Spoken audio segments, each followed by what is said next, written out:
So Trina specializes in casting the voiceover, um, especially for MoCap and PCAP in video games.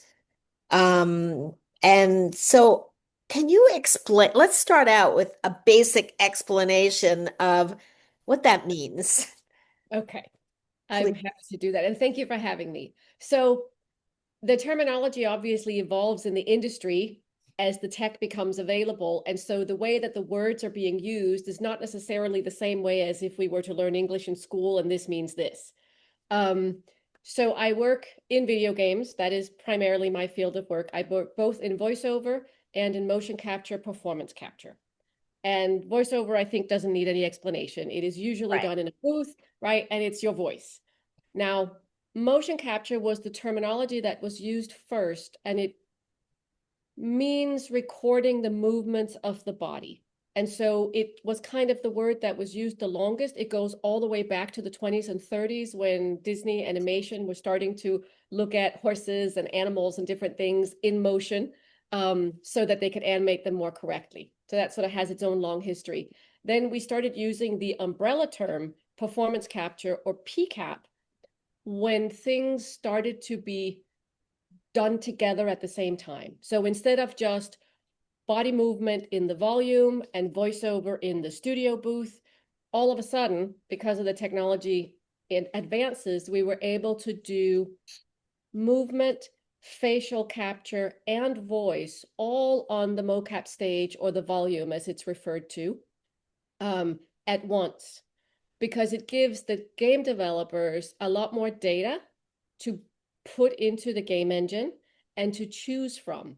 So when we do performance capture, we will typically do all three: face, body, and voice, sometimes only two of the three. So it could be face and body, but not voice, or any other combination. But oftentimes we'll do all three. And then what happens is we come into the studio afterwards, and then you actually voice the performance that you've already done the movement and the face for, So, because we better quality sound in the booth than we do in the volume. Yes, Terry.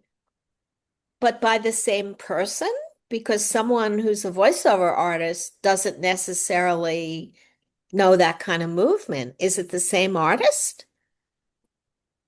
That's a tricky question. Leave it It, to it, me.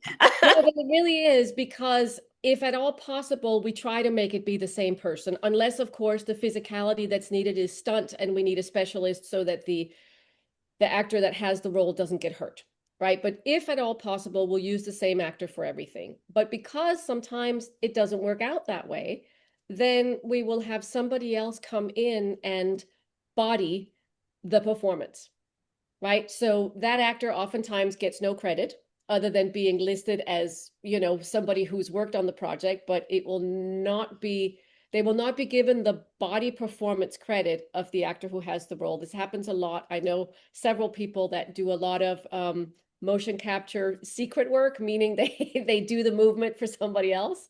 And it's a little bit tricky, right? And then especially when the actor who did the performance gets all these wonderful reviews for their for their embodiment of the character, when it's actually somebody else who did that piece. Right. So Yeah. let's assume that everybody here are voiceover artists or want to be, and they want to do mocap, and you are a casting director and a director. You actually direct these productions. Um, so in casting, what would you look for? I know, in voiceover, we look for the voice that makes the character come alive, but like you have something, do they need prior experience? Like, how do you cast for that? And then how do you direct them? Tell us the process, please. Probably a very large question, but Well, I usually say that when you do full performance capture, all you have to do is to do the voiceover the way that you normally do, face capture as if you were in a close-up, and your body as if you were performing theater, all at the same time. That's all. that's That's all. Yeah. So what I look for is not necessarily that you can do a bunch of really exciting stuff with your body. That would be more the MoCap people that come in for that specifically. But I look for clarity in expression, right? Can you make some simple choices that makes it very clear that you have thought about how this character moves, Hmm. how their character, how their temperament, how their emotional life actually shows up in their body. And In- if you have a theater background, it's pretty much easy peasy because then you've done it. It's in your bones. You just need to dust off your, your old skills. If you have never had any kind of theater training, then it can be a little bit daunting because then it's a lot to all of a sudden have to think of your whole self rather than just, the bits that they can see in the booth, which might be just voice or voice and face. Yeah. I mean, we always encourage people to express themselves anyway with body language. So I guess that helps that without hitting the mic stand. So, how do you do your casting searches? So it has to be more than just listening to an audition, right? Like how do you find your people? How The projects that I was involved in casting on, because sometimes as a VO director, I'm not involved in casting. I just get hired in as a freelance director, and then everybody's already in place, and I just have to show up and do the job. But a big project that I was involved in casting was Horizon Zero Dawn, which is obviously a huge game. And the brief that went out from the casting directors requested cowboy shot video. So it wasn't just voice files, right? Anybody who had a performance capture character, because not all characters are going to be captured that way, but the ones that did were asked to do a cowboy shot video. And if you're not aware of what that is, it's basically from the mid thigh. So, oh, you can't see me, mid thigh and all the way up.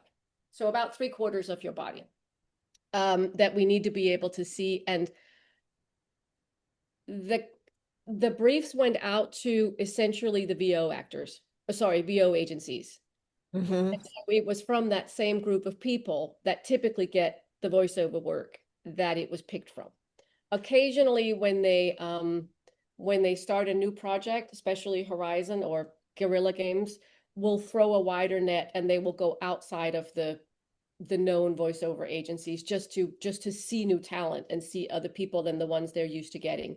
But for the most part, it's through the voiceover agencies, and then we just request that performance capture component of a video.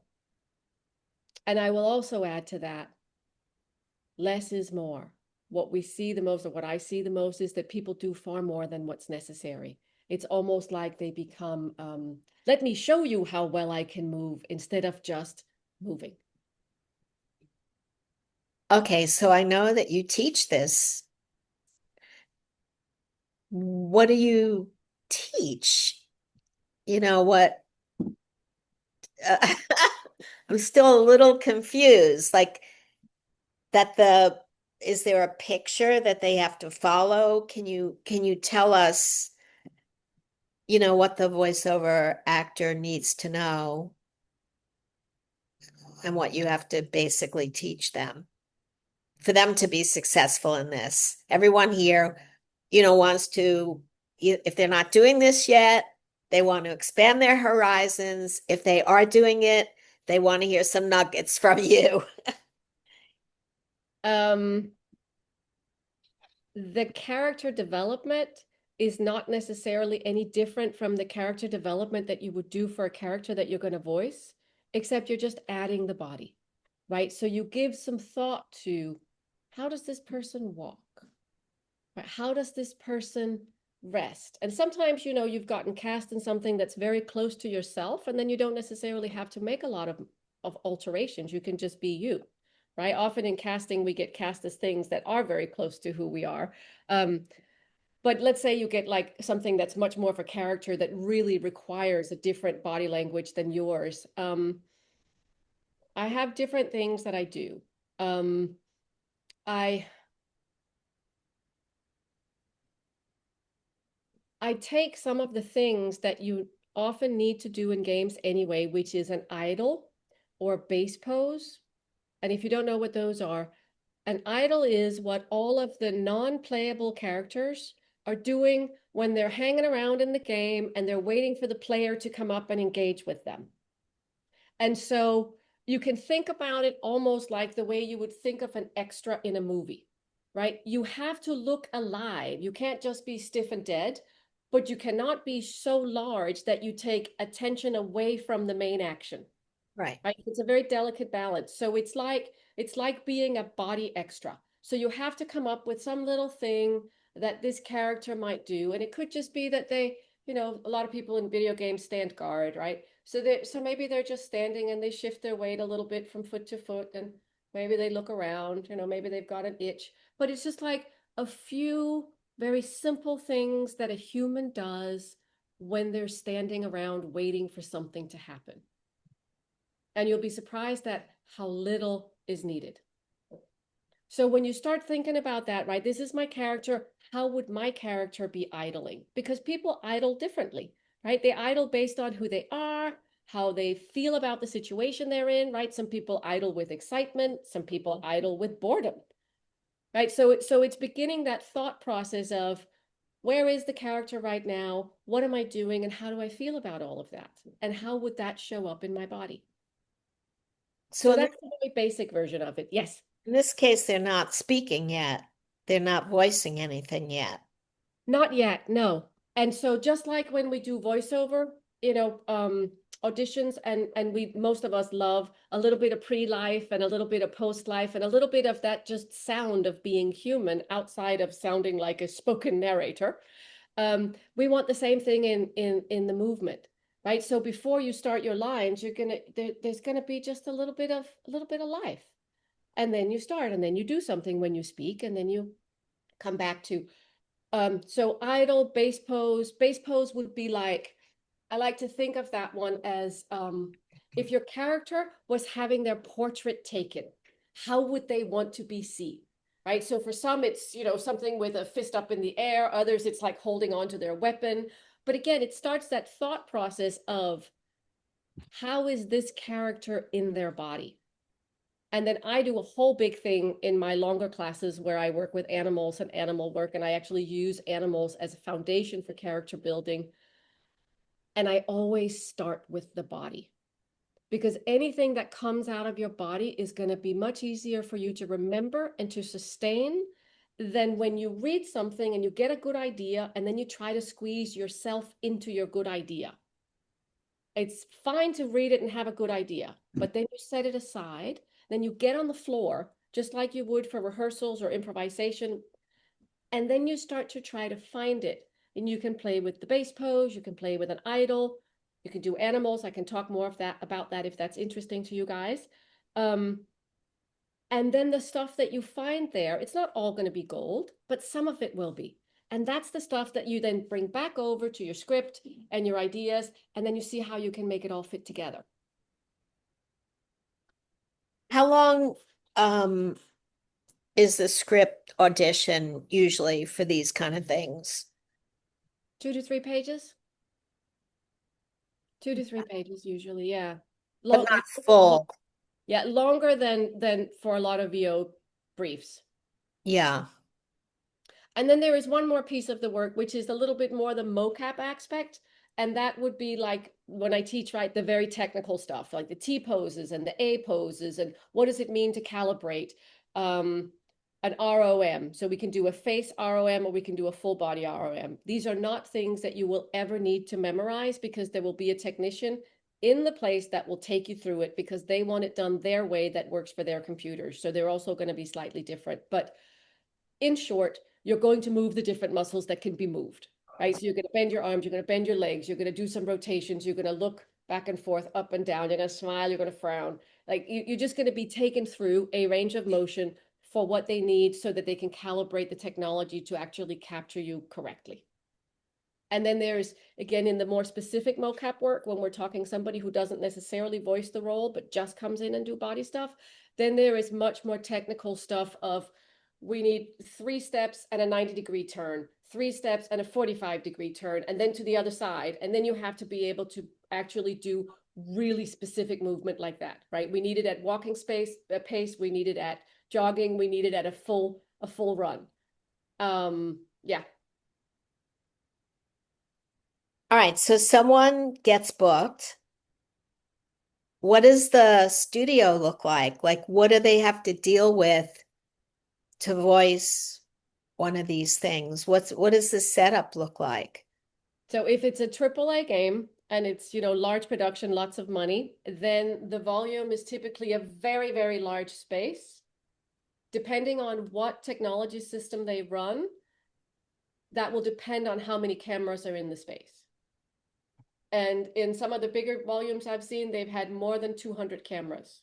So they're Whoa. sort of at leg level, hip level, head level, and above, right? And they're capturing everything moving.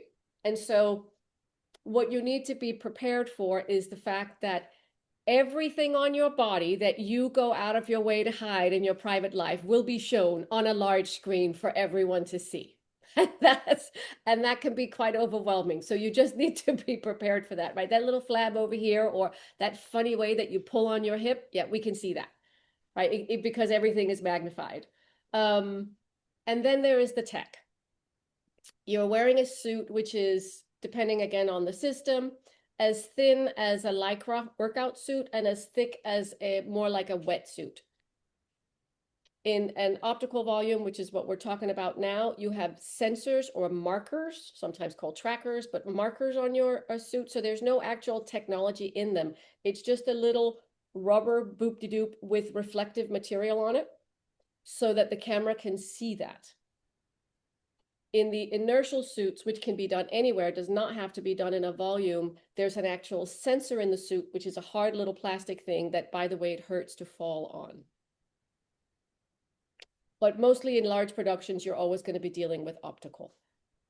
In a long time ago, I was working casting a project, and it was told to me, and MoCap was involved, and it was told to me by one of the actors that this other actress, after she was booked, she just got a teeny little bit of Botox on just some very fine lines, and it threw the whole thing off.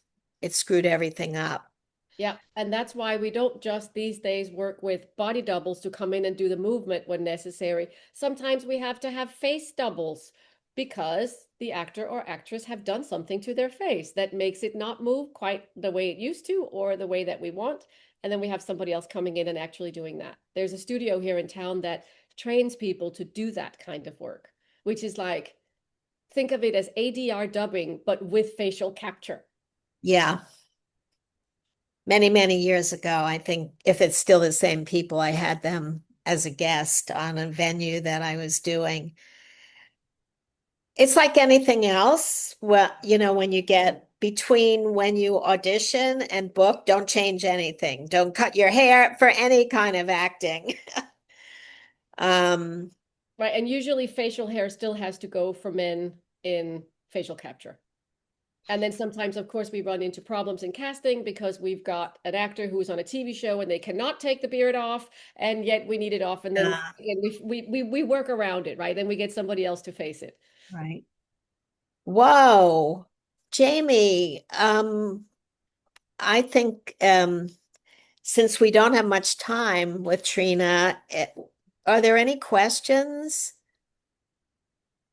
that In people are asking? fact, yes. We do have one that came up in the chat from Peter Salzer. So, Peter, if you want to put your camera on, you are certainly welcome to You come can up bring and him up, and I'm going to leave. Well, are you going to bring Peter up? yeah, I'm working on it right now. I actually don't know if he's I still don't, here or not, but I don't see him. I'll address his question because other people were curious about this too. So for the MoCap and PCAP work, I've seen some people, like Shelby Young and people like that, who have done some of that from her booth at home, for like facial capture and things. So is it a possibility that any of that work can be performed remotely if it doesn't require you to go into the volume? I think with the facial capture, the answer might be yes. And I get asked this all the time because there's a whole contingency of voice actors down under in Australia and and New Zealand that really want to be able to do this work long distance. I have not yet heard of anybody who has been able to do MoCap or PCAP long distance. And I think it has to do with the precision of the data. Mm-hmm. Got it. Makes sense. Facial capture would be much easier than full, I would imagine. And you never know, right? Because I mean, I started teaching this stuff about 10 years ago, and I've already had to update the way that I teach multiple times because it is now changed because the technology can do different things and the actors don't need to do those things anymore. Like we used to have dots all over the face for facial capture. They don't really use those anymore. It's not necessary. Oh. Right? We used to do the T poses at the beginning and at the end, and in some systems they still need to, but some of the newer systems, the camera and the software actually predicts where the beginning and the end of scenes are, so you don't need to do it. It becomes more work for the animators to cut it out, right? But these are the things that you will be told on set. But I think from our perspective, in terms of production, the best thing you can do as an actor is to be tech savvy enough to just understand how many pieces are moving on in an optical volume, right? On a mocap set. You don't need to know the specifics of the technology or anything like that, but just this sort of awareness of the fact that you're wearing $30,000 worth of equipment on your body is useful to know. Don't remember to turn your mic off when you go to the bathroom. Oh. Right, all those little things. Got it. Perfect. I And do this remind while you're gathering the next question. In voiceover, many times it's how you sound, how old you sound, because body's involved. Like, does that change now where you have to be more true to the age of the role, or how's that? Um, I think it depends a lot. I mean, technically, in terms of what your actual age is, it doesn't matter, right? If you can move like a 20-year-old, it doesn't matter if you're 60 and vice versa. However, a lot of the time, the developers would like somebody that they can send to all the Comic Cons and do all the fan stuff that is at least close in age to the character. hmm. The thing that's actually much more important than age is size, because it's more work for them to change your size in the animation than to get somebody who's the right height and the right girth. Hmm. It sounds a little overwhelming. Is it, like, is there is there an organized system that someone can set up steps to do to start working in this? What would be your suggestion if our people here, the actors, want to get into it? Like, what is, what's step one, two, three, four, five? If you have a theatrical background and theater training in your background, then I'd say don't worry about it all that much. You might feel rusty. You can always dust off your skills, take an improvisation class, take an acting class, anything where you're on your feet, moving. I teach an enormous amount. I teach on Skills Hub, and I'm available there as a coach, right? I also teach on GVAA. I think both very reputable companies that offer training for voiceover and PCAP and MoCap. In Europe, I teach in person a lot at the National Drama Schools. It's been difficult to make workshops like that happen here because they're subsidized by the government. So that means the participants don't have to pay the full cost of the workshop. If we were to do it here, it gets really pricey and that becomes a little bit of a barrier. But I do occasionally teach classes where I teach all of the stuff, but without the tech. And then we can do it at a reasonably, cheap price, because then we just need a space. But again, like, The steps. if you, yeah, the steps. I think the steps is to learn how to create characters in your body. So if you are really very in the VO world and you're not really used to thinking about yourself below the neck, then you got to get on your feet. I love that answer. Yeah, you got to get on your feet. And do you teach that? I do. Okay. I do. And And I'll then, do more of it because I keep getting asked. So I'm going to have to do some live in LA classes because people keep asking. okay, so that's the first thing they have to be aware of and get good at. And then what? Obviously, they have to be good at voiceover. They have to know voiceover. So they have to have Have to voiceover. be good They have to be actors. voiceover trained. Yeah, and they have to be good actors. Okay. Right, they have to be good actors, and I think the difference, the really big difference, right, between VO and into this is just again getting back into the whole body, which I know a lot of voice actors, who sort of find themselves in that niche, they sort of forget about the fact that there was TV and there was film and there was theater. And I think that's the hat that needs to be dusted off. And whether you do that in a regular acting class just to start doing it again, or whether you do it in something that is specific to MoCap, I don't actually think is all that important.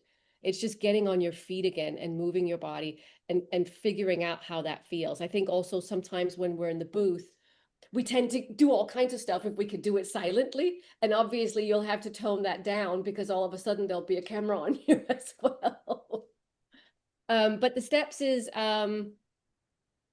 sight reading, that one from VO, improvisation and getting on your feet and learning terminology if you're not aware of it, like blocking and what it means to block a scene and how we actually put a scene together on its feet. And that's not really different from theater or for that matter, TV or movies. I think we have a little bit more freedom actually than you oftentimes have with film or TV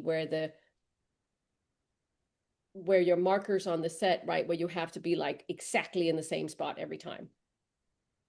And when you cast for this or other casting directors who cast for this, are they open to new people or is it scary to put someone on set or in the booth, with someone who's never done this before? Honestly, I think sometimes the agents and the casting directors are more worried than the producers. Okay. I do. There's a little learning curve, right? When you first get into it, there's so much tech and there's so much going on, and you're in a weird suit, right, that exhibits your whole body. You've got a face rig on. It might be tight on your skull. It might be giving you a headache. And you may be getting notes from 3 different people, depending on the director that you work with. If you have a good director, the director will field the notes. So you only get them from one person. But that's not always how it goes. Sometimes you'll get notes from your performance director. Then you'll get something from the animation director, something about your costume has a thingy and it'll skewer your head if you move your arm up here. And so you can't do that. So then you all of a sudden have to rethink whatever you were doing. Everything now has to be here and not here because you kill yourself. Right. And these are things you cannot know ahead of time. And then Yeah. you also have a technical director, right, that has other things to tell you about light and going behind a sensor and things like that. So I think initially it's a little bit like deer caught in headlights. And so the more you can take classes and train and get a sense of what it's going to be like, the less you'll be freak out when you're actually doing it. But that's the MoCap, right? We're talking about now the VO. Like, That was the MoCap and PCAP. That was the whole package. okay. So just say that some of these people here can't move that much, or that would be too technical for them, and they just want to do the voiceover end of it. Is that does exist, right? Oh, I think there's far, far, far more characters in most games that are only voiced and not performance captured. It's actually generally your larger roles that are performance captured. But I'm saying, so those roles that are performance captured, are they ever voiced by someone separate? The performance that they've already captured, is there such a thing where then they need the voiceover person to voice that? Everything I've been involved with, it's been the voiceover actor that holds the role and gets the credit and gets cast first. And then if that person can't do, then Oh, might bring somebody else in. It's not that we do a whole bunch of movement and then try to fit a voice to that. oh, it's the opposite. Yes, for the most part, right? There you also have characters that don't say anything that are just moving. Then obviously it would start in the other way. Right. But the minute that you have a real character that has a voice, that has lines, that's going to be speaking, then it starts with that audition. Oh, all right, guys. That opens it Lots up. of work. There's lots of work. There's lots of work available. I think there's lots of work, period. Hopefully if the strike can shut down and we can get, going again, that would be great. But I know there's a big info meeting last night, but I wasn't able to attend but the first half of it, so I'm not sure what happened. All right, Jamie, any other questions? Hopefully there's a lot. Oh, there are a ton. Oh, good. Good. Let's get to them. Fantastic. Yeah, so I'm gonna go in order of where I've been seeing them in the chat. So first of all, Mayani DeWitt, if you want to come up and ask your question, I think you have a pretty good one. Hi, let me spotlight you. Can you guys see me? I can't tell. We will in a moment. I don't think Jamie's spotlight. I think I can do it. I can add a spotlight to her. There we go. Hi. So Hi, where are you located? I'm in New York. I'm in upstate New York, actually. Okay. So my question was, what do you find that most people, when you're giving them direction on set, do they struggle with? Like, what's the common thing?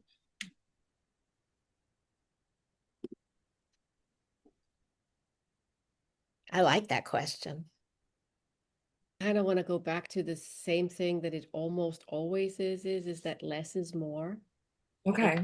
You don't have to do as much as you think you have to do. All right. No, that makes total sense. Okay. Thank you. You're welcome. Thank you. Who else, Jamie? Cool. So there are a couple of people. Rico, I see all of your questions. You were asking how to break into it if you're not in a major hub. I feel like Trina addressed those a bit earlier with taking the classes and the skills and everything. And if you have representation, hopefully they're submitting you for video game auditions and things. And if you do MoCap or have things, let your agent know. But Lissy has a couple of questions. Lissy Cohn, do you want to come up and ask yours? Hi. Hi, Lizzie. So, I how don't do see her. Hold on. I'm oh, trying to, if they would raise their hands, they'll get to the beginning and I can see them, but I see you now. So let me just add your spotlight. All right, there you go. Where are you from? I am currently living in Florida right now. So, Welcome. thank you. So I guess I'm trying to figure out how to break into the video gaming industry, especially without representation. I mean, if there is representation, you recommend to submit to hopefully get, or if there's like Actors Access sites that you recommend submitting on your own, or is there any route to getting there somehow? The thing that I was told, because it tends to be that the world of video games tends to be such a closed fortress, right? Unless they're specifically applying for something, seeking something, then you can apply for that. Even in jobs outside of the creative part of it, right? Or outside of the acting. I think figuring out where local up and coming developers are hanging out and begin to develop those friendships, develop those relationships. Like video game developers, you mean? Video game developers offering yourself, not necessarily for free, but if you've got a couple of voices or you need a body for something, I'm here. I'd love to come in and help you out. And then hopefully as they grow, they will bring you along. Wow. I have a suggestion too. Social media. If you're already developed and you don't have an agent yet, follow these people, follow the people who direct, follow your favorite people in these games, and things start happening. But social media is a big one. And is there like a specific agency that you gravitate to when you're casting for these? No, No. no, we put it out across the board, but it's the voiceover agents. Okay. It's the voiceover agents because these are still voiceover roles and we need somebody who can do the voice work as well. Okay. Um, one more thing I was going to say. Oh yeah, Twitter. For some reason, there's a lot of casting notices on Twitter, like small non-union kind of stuff. So Twitter is a really good place to keep an eye on. Very cool. And also be very aware of LinkedIn. I know I cast both on camera and voiceover, and my LinkedIn is 99% voiceover people. It's So, trustworthy is what you're saying? It's good. what's that? Like be aware of it in a good way.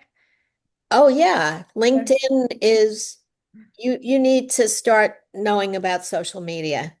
Okay. And LinkedIn is the premier business end of social media. Okay, cool. Thank you. Should I ask my other question or should I wait? You can ask it. It was just about AI, if we should be concerned at all in that world. Yes, I think so. I think we should be concerned about AI, and I also think that we should embrace it because it's not going to go away. So I think we need to navigate our way through it. And I am behind what SAG has basically been doing. I'm a Right. almost 30-year SAG member myself, right? Um, Control, consent, and some kind of compensation. Yeah, SAG just their new commercial just contract just came out. There's all kinds of AI protection in it. I suggest for voiceover, you look up and follow Nava, Nava. Mhm. Um, you know about them already? Yeah, Yeah. and they have a rider that you can ask to have added to your contract, right? An AI rider. Okay. So I definitely think be aware. A lot of the, I mean, I get them all the time, both on LinkedIn and on Facebook, people that really want me for some voice job, right? And they smell like AI training from a mile away. Yeah. So you think there's still like potential? I guess my biggest fear with all the career of acting is AI is going to take over and take away opportunities, but you still see potential opportunities for us? Yeah, I don't think that the need for Of real course. humans is going to go away. Okay. And I think some jobs will be taken by AI, just like it's going to be in almost all fields, right? We're all going to be affected by it, and I think it's hard to predict exactly how, but I do have tremendous faith in the fact that human beings need human connection, and that's not going to go away. And we get that from our voices, from our bodies, from being together, right? Like there are things that happen in the real in the real flesh that can't be reproduced by Yeah. it. Thank you. It's interesting. Thank you, Lacey. Um, Trina, it's interesting because one of my answers when I was on one of these discussions is, well, protect yourself, look at the contract, cross out, add the AI that Nava suggests, but it has been brought to my attention, and I didn't even realize the producer who's handing you the contract, whether it be the day of or 2 days before, hopefully it's not on set. It shouldn't be. But this has gone through legal. And so they can't just sign off on something that you change. So I definitely think you should add and subtract anything that you want, but just know that it's not possible for them to say, oh, okay, it's gonna have to go back to the originators and through their legal system and all that. Yes, and that's very true. And I can see people are I didn't asking, even realize that when I so naively said, look at your contract and put in what Nava suggests. But we had Nava on as guests, and they even brought that up. Yeah. and Okay. What Great. NAVA is, it's the National Association of Voice Actors, and there is an enormous amount of resources available there, both to non-members and even more so to members. Yeah, absolutely. And I put the link to that in the chat for anyone who wants to find out more about what they do and see that. And you can download the rider on their website and everything. Um, so, Diana Lansleen, I believe you had a question. You were next in the chat. So go ahead and. Hi, tusen tak, Trine. Um, I just wanted to ask with auditions, are you expecting to hear different line reads? Because so many times in a video game, you're going to have several different line reads for the character to say the same line many ways. And I was wondering if you expect to see that in the audition itself. I That would hope that the casting brief that went out to you makes it very clear whether we want only one take or two different ones. It's I don't think I see desire for more than two takes, rarely ever. And in general, because casting is expensive, you know, from the production end of it, don't waste our time, right? That's like the biggest thing that pisses people off, right? So what that means is if you get a brief with 6 different characters, don't audition for all 6. Audition for the ones that you are right for. And if that's only one, then it's only one. If it happens to be 5, that's great. Then you do 5, right? But you make that call. And also, if you're going to do 2 takes, make sure that they're different enough that 3 seconds in, I don't go, oh, this is the same. Right? But I love 2 different takes, right? I love one that's very much to spec, that very much what we're asking for. And then I love one where you give me a little bit of a wild card, right? You don't go outside of the specs, but you give it as much of you, all of that stuff that makes you uniquely you and your take on this character that's different from all the other 50 I might get or 100. Right. So that's how I like him. But I've also known that, you know, there's many preferences as there are casting directors. And do you also look at when you, because you were mentioning training and technology, do you also look and see like when people have training on their resume? Is that important to you? Or are you looking strictly at the audition nowadays? Because technology is always changing so much. I was just curious how much that plays into when you see an actor's resume. Are you looking for a specific who their skill set was with, or is it really just that they're movement oriented and have the acting skills? I think this answer is also going to be highly individual. I personally, I look at training. I trust your skill set so much more if you spent 5 days a week, 3 years in a row learning something, right? Then I know that you know something.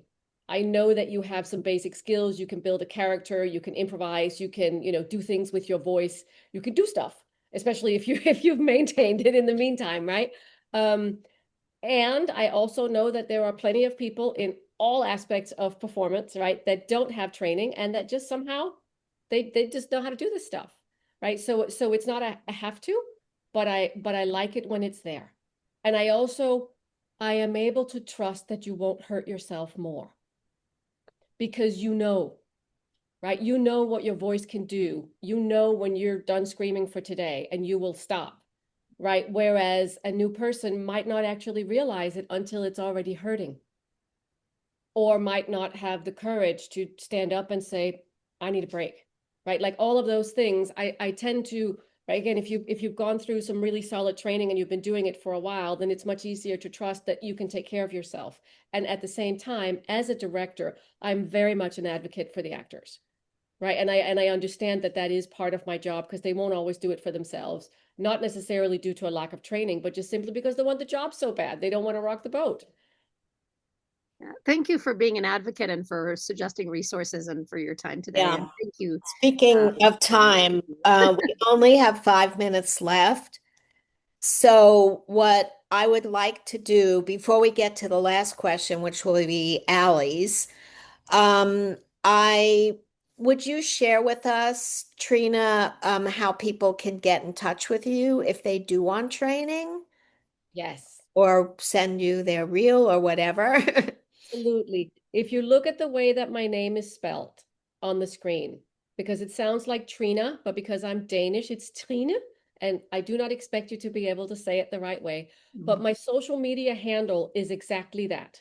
So it's that on Facebook, it's that on Twitter, it's that on Instagram, it's that on my YouTube channel. It's like everywhere. That is my handle. So And the reason why I use the C is because Trine Jensen is a very common name in Denmark. So if you miss the C, you're going to get all the 500 other Trine Jensens from Denmark. That's not me. But if you put that one in there, you will get me. I have a website. It's same thing, trinejensen.com. I teach on Skills Hub, both as a coach, like I'm available for coaching, and I also teach a number of classes there. That's what I'm going in to do at 12 sharp. Yeah. The class. Jamie, I don't see Yeah. where you put the C, the Trina Jensen. I Oh, don't it's okay on the website. You can do either one. Both Trine Jensen and Trina C. Jensen will get you to the same site. But on all the social media, I have the C in there. Oh, okay. And those of you who have no training yet, I train, and you can go to, Jamie will put it up there, Voice Print West, because we're starting just a 3-session intensive where you can get into voiceover if you happen to be here and you're curious about voiceover, you're not into it yet. So, thank you for your contact information, Trina. And where is Allie's question? And And then one thing, I love to collaborate. That's my big thing. So if you ever wanted to do something together, Terry, I'd be happy to. that would be cool. We'll talk about that. Very cool. So, Allie, Yeah. Yes. Hi. I'm here. I raised my hand, but I lowered. yes, I'm trying to pin you, but it's not happening. Ah, that's okay. Well, thank you so much for hosting this, Terry and Trine. Trine. I think I said that It's right. fine. Okay. I thought I'd try it, but yeah. So my question is, I've heard a little bit about motion capture from my college. They had a program actually where they had a whole motion capture studio that we could go to. And I'm not sure if this is just a Florida thing or an industry thing, but we were told that if we didn't have experience in motion capture work, that we wouldn't be able to find motion capture work, like a catch-22 type thing. And I'm not sure if that's a universal thing or just a Florida thing because of, yeah. You want my answer? Yes, I do. I think it's the same usual thing they always say, right? It's union work. How do I get the union work? We have to be union. We can't get the union work until you're union, right? It's you've just got to keep pounding at it in all the different ways in which you can, right? You develop relationships with game developers. You go when there are meetups and things happening with the right people. You respond to casting notices that look like they might be interesting and legit, but not necessarily super high paying. You take the classes that are available, because a lot of the time too in those classes you'll meet the other people who are doing the work, right? So I think you just keep at it. And then this is my personal belief, right, is that sooner or later when you keep working at something, the universe begins to give. I believe that too. It's intention. I absolutely believe that. And I'll add to it, if this is the industry you're meant to work in, then you will find your place, right? I went to drama school and thought I would be mostly performing and maybe doing a little bit directing. I do much more directing and teaching, and I am delighted with that. It is much less taxing on my nervous system than constantly dealing with rejection, because I don't handle that so well. I love acting. I absolutely love it, and I still do it, but I typically do it when they ask me to do the role and I know they want me and I don't have to go through that whole other thing that I don't like. Right. But the point of that is that there will be a place for you in the industry if you keep at it. It may not be the one that you had in mind, but there will be one. Thank you. Totally agreed. Thanks, Allie. You So, guys. Tina, I know that you have to leave. Would you like to say goodbye to everyone or any last words? Thank you so much. You were wonderful. You were a wealth of information. Thank you so much for having me. It's always nice, to spread the information that I take for granted because it lives in my head and I don't always realize that it's actually useful for other people. So thank you for coming and for learning. And I say stick with it. Stick with it, right? Life is weird. Life is funny and it throws us curveballs. And for a number of years, I had 3 Pilates studios because I needed to feed my kid as a single mother. And then somehow an opportunity opened and I got to be vice president of a recording studio and I fell right back into games. I've never played a video game in my life. Don't tell anybody that, right? I hire people to play this so that I can see what's happening, and I've, educated myself, but I don't play because I get killed immediately because I'm no good at it. So just keep at it. Thank you. I'm going to let Trina jump off. Everyone else, just stay for a moment. Thank Thank you you, Katie. again Thank so you so much. much. It was lovely. Lovely to have you. Have a great day.